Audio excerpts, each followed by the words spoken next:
اعوذ باللہ من الشیطان الرجیم، بسم اللہ الرحمن الرحیم۔ آج کی ویڈیو میں بیت الخلاء میں جانے کا طریقہ اور دعائیں پڑھیں گے ہم۔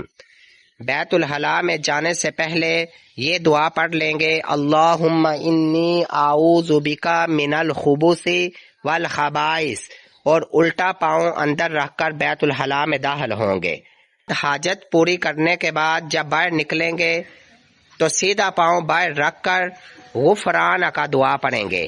یہ تھا بیت الخلاء میں جانے کا طریقہ اور اس کی دعائیں۔ اب ایک دفعہ میرے ساتھ مل کے سارے پڑھ لیں۔ بیت الخلاء میں جانے کی دعا، اللہم انی اعوذ بک من الخبث والخبائث۔ بیت الخلاء سے باہر نکلنے کی دعا، غفرانک